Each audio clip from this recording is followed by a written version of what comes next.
you all doing? See how I did that?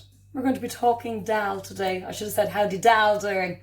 Okay, I'm going to take a quick snap of the recipe and I'll be posting that up on either our stories or our feed or both. But in the meantime, quickly let me run through what we'll be doing. I'm going to do a quick speedy video on this to show you how to cook it all and whatnot. But before I do that, I just quickly want to say to everyone, to make a dal is actually not complicated. For years I stayed away from doing it. I only had it in restaurants if I ever did have it because I really didn't know how to cook it. So went with something Cookalicious.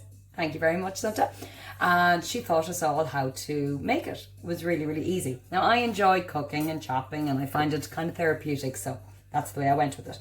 We've got onions, we've got cumin. I'm going to be using a tiny bit of paprika, that's not in the recipe, that's fine. We've got turmeric, salt and pepper, spinach, red lentils, coconut milk, chickpeas, onions, garlic and ginger, which I've already smushed up. And we'll be combining all of these to make an absolutely yummy recipe. So follow it right to the end. I'll make sure that we leave up the recipe for any of you. And if anyone does have any questions in the meantime, shout them out. Okay, well, have a great day. Chat to you all soon.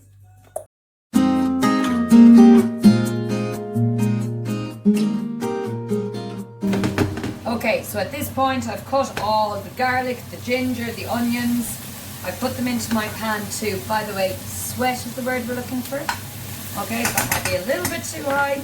Turn the heat down. I like to put a lid on top because it kind of keeps the moisture in and it sweats the onions and the garlic and the ginger that little bit better. Okay, I have mixed all my spices, my cumin, turmeric, salt, pepper. I might, only a little bit of salt and pepper, I might add that in towards the end. I have my chickpeas ready to go, my lentils ready to go, coconut ready to go. Again, when I say ready to go, measured out and ready to go. Couldn't find tomato puree, so I went with this pesto rosse stuff that I found in Lidl. I'll add a bit of that and hopefully it'll work out right. I've got my spinach ready to go. I'll give it a quick wash towards the end.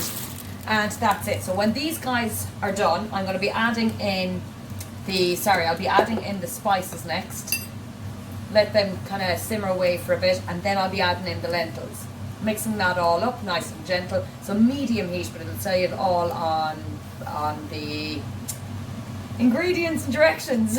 And then after that, add in the chickpeas and let it all simmer, and then you'll be adding in the coconut milk and, oh god, I nearly forgot, I have this ready to go as well. My stock, I'm using chicken stock here, but you can use vegetable or whatever you got. Okay, let's go back to another hyperlapse or whatever they call those speedy videos.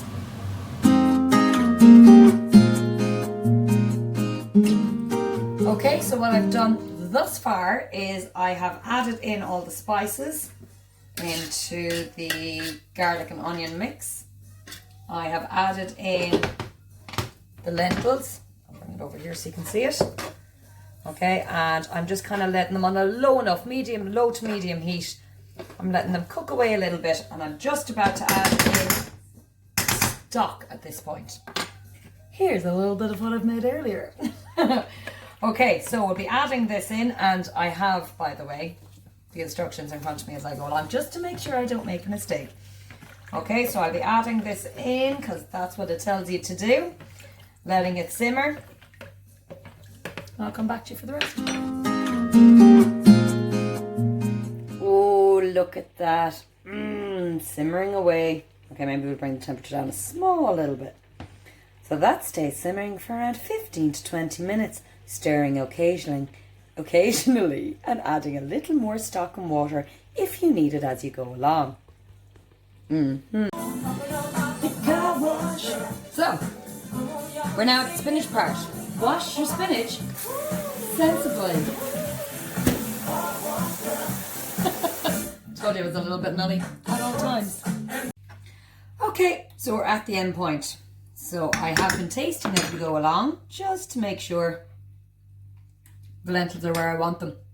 I don't like them too mushy. I like a small little bit of a bite in it. So that's around perfect. Now, what in the instructions or directions has been suggested with the spinach, here's some I made earlier, is that you wilt it down in a pan with a knob of butter and some salt and pepper. I, however, don't like that smushy, spinachy kind of texture. So at the very, very end, all I'll be doing is adding this in, stirring it around, and that's it. Now, here comes the next part. This is meant to probably go in before the spinach, but you know, we're going to put it in now. This is meant to go in at the end. I kind of put it in just as I'm about to turn off the heat, just because I love the flavours. I don't want to overcook it all. That's it. There's your coconut milk. Pour it in for a lovely creamy ummy dal.